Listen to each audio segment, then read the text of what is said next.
hello, everyone. Welcome to another episode of the Church Encourager podcast. I'm Douglas Laws. With me is my father, Pastor Steve Laws. We're a couple of the pastors from the Keys Vineyard Church, and this is one of our podcasts our churches come out with. And in this one, we take our discussion guides from our previous weekend's sermon, and we'll go over those. And our hope is this is just a nice devotional for our church to do together in review of the sermon. So I will give you a few of the discussion questions, Dad. You'll kind of just say your answers to them, and we'll go from there. But hey, you mentioned that Paul, one of his themes is writing about joy while he's in prison. How does his challenge there change your perspective on your current circumstances? Yeah, well, that whole message was about attitude, and the reality is, it's attitude. We actually absolutely can control our attitude. Can't control circumstances, but how you respond to them is totally within your control, and that's really that's a gift. And when you look at Paul's life, I think he even mentioned it. I mean, Paul was an amazing guy because of what he went through, like constantly, and yet, for the most part, he's like, consider it all joy and count it all joy. And, he's in situations that I often, and, there's times when you can see things get a little tense, but for the most part, his attitude is amazing. Like the other day we talked about, he was in jail, right? In Philippi. And when it broke open, right? And, when he'd been beaten and tossed in the clink there and they, instead of being like, hey, God, what's going on? They were praising and singing, and sort of a little, revival happens after an earthquake hits. And just that always makes me, it helps me, I think, to check my attitude, because there's lots of little things all day long that want to sort of make me have an attitude. Just even we driving around today, sometimes the way other people drive makes me want to grab an attitude that I don't need to grab, and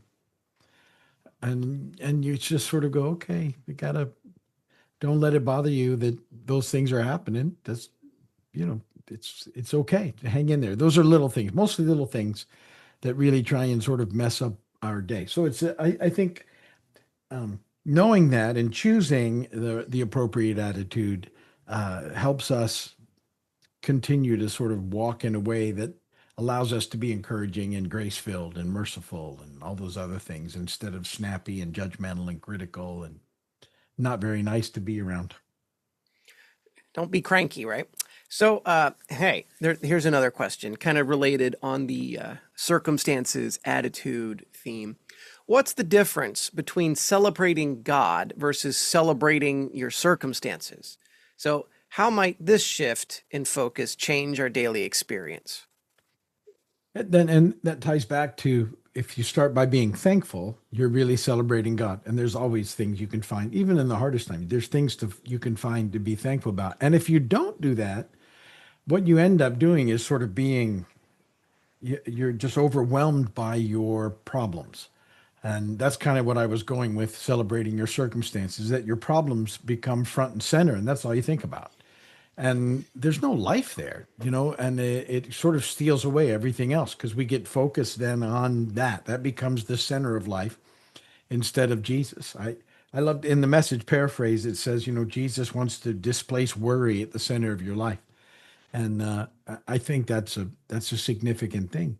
So it's important that, we celebrate God by being thankful. We learn to be thankful people instead of, isn't it amazing how many good things can happen and a bad thing seems to overwhelm all the good stuff?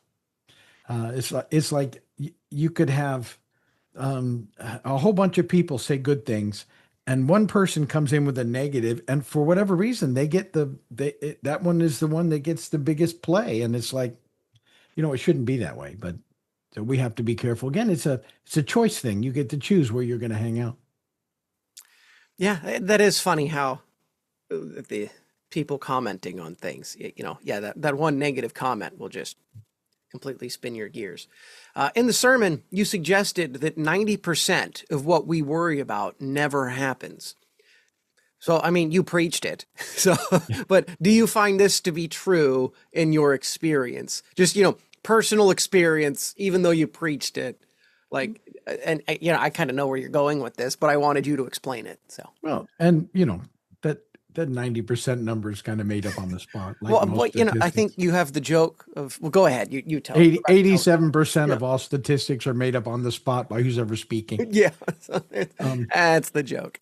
yeah, that's the joke. The thing is that I would guess that's a pretty good guess, that most of the things that we worry about don't actually happen. What the percentage, I don't know, but it's significantly most. At least that's been my experience.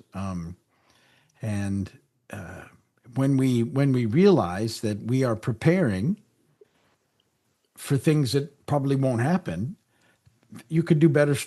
I just think it's better uses of your time and your imagination and that whole thing. And I often try and tell people, you're generally able to worry and do other things, and somehow that needs to be bless you, a Thank you. training ground for prayer. It's like you want that worry space to get occupied with prayer, and that's way more impactful, right? None of that's a waste of time.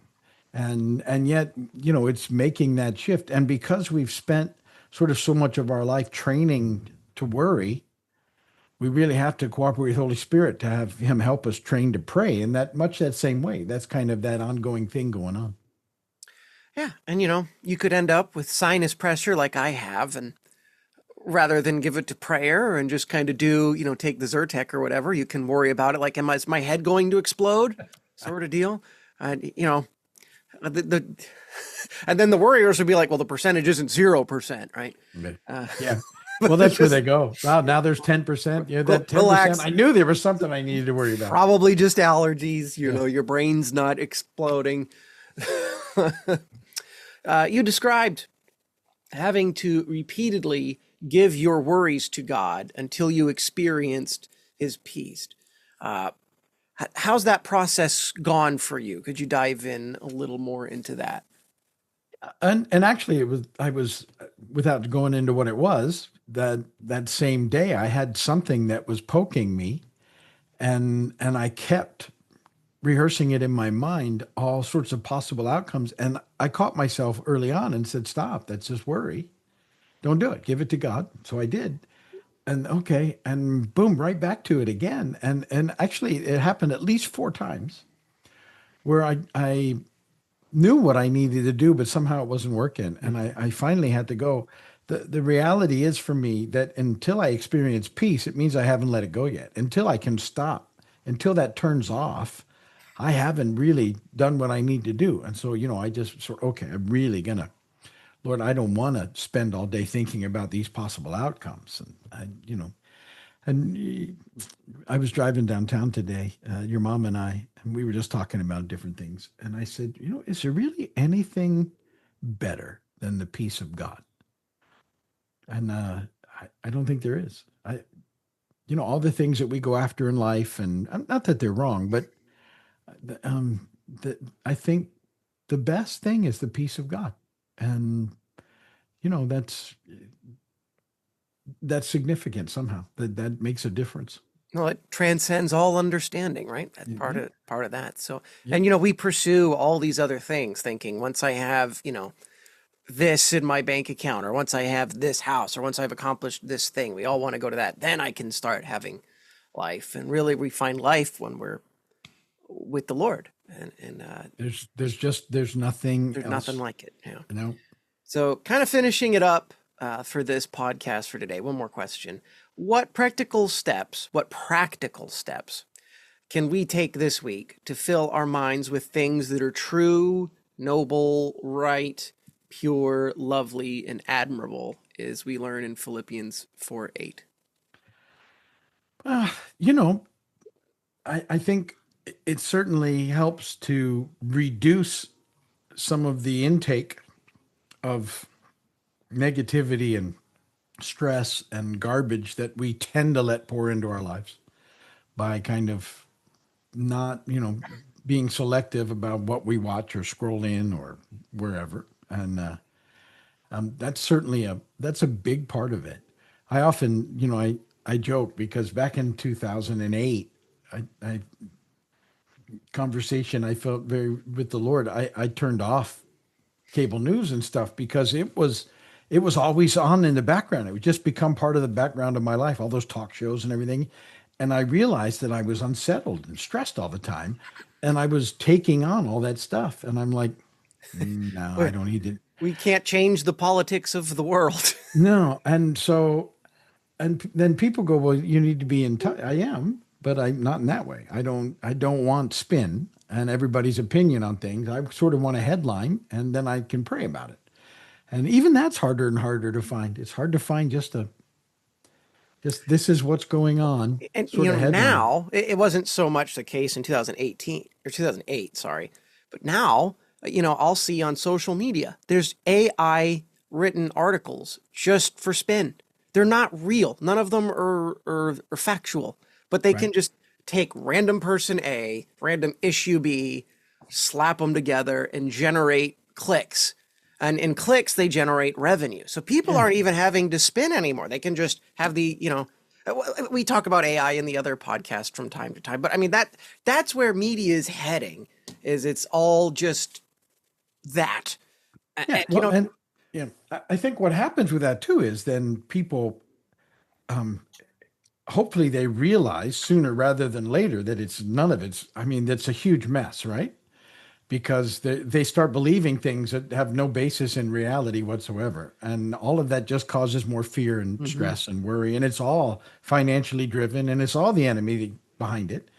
And so we need to be careful about what we sort of take in. And rather than get all caught up in that stuff, which will take you out of reading the word and praying and doing those things that bring life and peace, we need to actively pursue those things. And if something isn't, it's just a great filter. If it's not true or noble or right or pure or lovely or admirable, don't think about it. And you have to look and examine what you're thinking about. And if it doesn't fit, if it's not excellent or praiseworthy, like if you're spending time thinking about things that you can't share with everybody, you shouldn't be doing it. Sure. Right? It's not praiseworthy at that point. And that will just help you. I think all of those things will make it more and more possible to experience the peace of God. And I just sort of at the place where I think it's the best thing. It's better than anything else, just the peace of God. Yeah. And you can sort of, because he's so good, you can get that regardless of your current circumstance. Good stuff. Philippians 4:4-8, key verse for us at Keys Vineyard Church. Work on memorizing it. Good one to have.